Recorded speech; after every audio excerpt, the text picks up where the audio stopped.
Hi, boys and girls. It's Miss Lamb here, and I am reading the book Wonder by R.J. Palacio. And this is the chapter called Jack, Will, Julian, and Charlotte. And it starts on page 19. In this chapter, as I read, I want you to think about the characters Jack, Will, Julian, and Charlotte. And I want you to try to predict what kind of characters they're going to be in this story because they're pretty important. Okay? So think about the characters, and I also want you to visualize in your mind what you think this story looks like if it were really in front of you happening, kind of like a movie. Okay? All right. We followed Mr. Tushman into a small room across from Mrs. Garcia's desk. He was talking as he closed the door to his office and sat down behind his big desk, though I wasn't really paying much attention to what he was saying. I was looking around at all the things on his desk. Cool stuff like a globe that floated in the air and a Rubik's type cube made with little mirrors. I liked his office a lot. I liked that there were all these neat little drawings and paintings by students on the walls, framed like they were important. Mom sat down in a chair in front of Mr. Tushman's desk, and even though there was another chair right next to hers, I decided to stand beside her. Why do you have your own room and Mrs. G doesn't? I said. You mean, why do I have an office? Asked Mr. Tushman. Well, you said she runs the place, I said. Oh, well, I was kind of kidding. Mrs. G is my assistant. Mr. Tushman is the director of the middle school, Mom explained. Do they call you Mr. T? I asked, which made him smile. Do you know who Mr. T is? He answered. I pity the fool, he said in a funny, tough voice, like he was imitating someone. I had no idea what he was talking about. Anyway, no, said Mr. Tushman, shaking his head. No one calls me Mr. T, though I have a feeling I'm called a lot of other things I don't know about. Let's face it, a name like mine is not so easy to live with. You know what I mean? Here, I have to admit, I totally laughed because I knew exactly what he meant. My mom and dad had a teacher called Miss Butt, I said. Augie, said Mom, but Mr. Tushman laughed. Now that's bad, said Mr. Tushman, shaking his head. I guess I shouldn't complain. Hey, so listen, Augie, here's what I thought we would do today. Is that a pumpkin? I said, pointing to a framed painting behind Mr. Tushman's desk. Augie, sweetie, don't interrupt, said Mom. You like it? Said Mr. Tushman, turning around and looking at the painting. I do too, and I thought it was a pumpkin too, until the student who gave it to me explained that it is actually not a pumpkin. It is, are you ready for this? A portrait of me. Now, August, I ask you, do I really look that much like a pumpkin? No, I answered, though I was thinking yes. Something about the way his cheeks puffed out when he smiled made him look like a jack-o'-lantern. Just as I thought that, it occurred to me how funny that was. Cheeks, Mr. Tushman, and I started laughing a little. I shook my head and covered my mouth with my hand. Mr. Tushman smiled like he could read my mind. I was about to say something else, but then all of a sudden I heard other voices outside the office. Kids' voices. I'm not exaggerating when I say this, but my heart literally started beating like I'd just run the longest race in the world. The laughter I had inside just poured out of me. The thing is, when I was little, I never minded meeting new kids because all the kids I met were really little too. What's cool about really little kids is that they don't say stuff to try to hurt your feelings, even though sometimes they do say stuff that hurts your feelings. But they don't actually know what they're saying. Big kids, though, they know what they're saying. And that is definitely not fun for me. One of the reasons I grew my hair long last year was that I like how my bangs cover my eyes.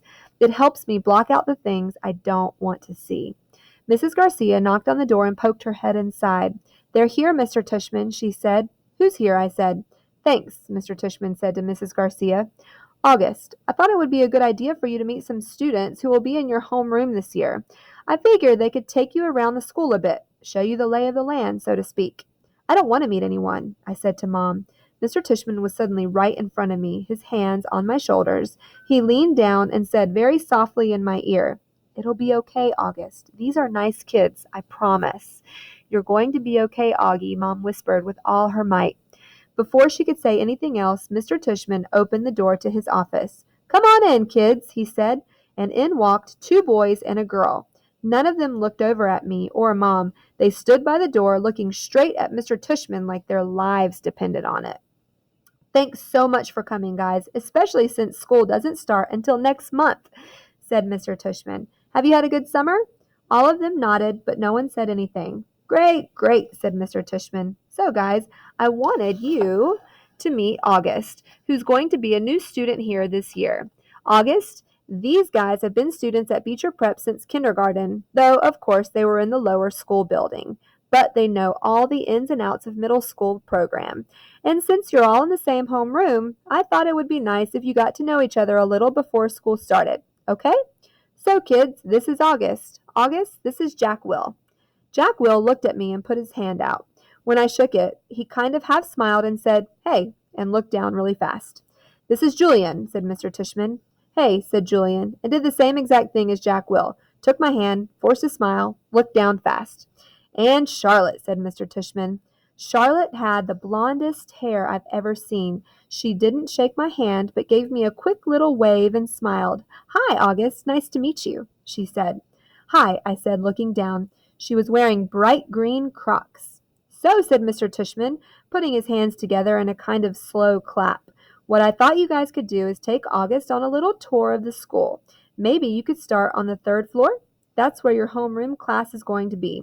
Room 301, I think. Mrs. G is room 301, Mrs. Garcia called out from the other room. Room 301, Mr. Tushman nodded. And then you can show August the science labs and the computer room. Then work your way down to the library and the performance space on the second floor.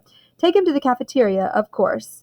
Should we take him to the music room? Asked Julian. Good idea. Yes, said Mr. Tushman. August, do you play any instruments? No, I said. It wasn't my favorite subject on account of the fact that I don't really have ears. Well, I do, but they don't exactly look like normal ears. Well, you may enjoy seeing the music room anyway, said Mr. Tushman.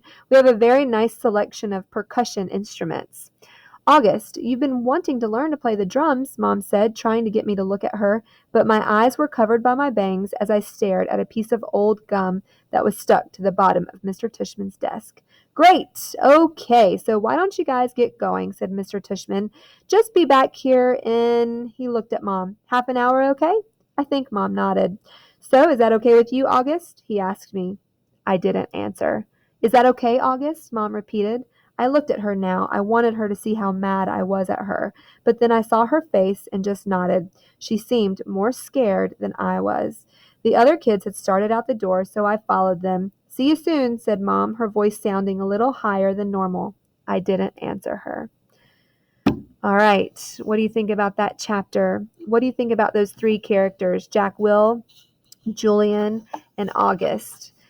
What do you predict they're going to be like? You'll hear a little bit more next time. All right, see you later.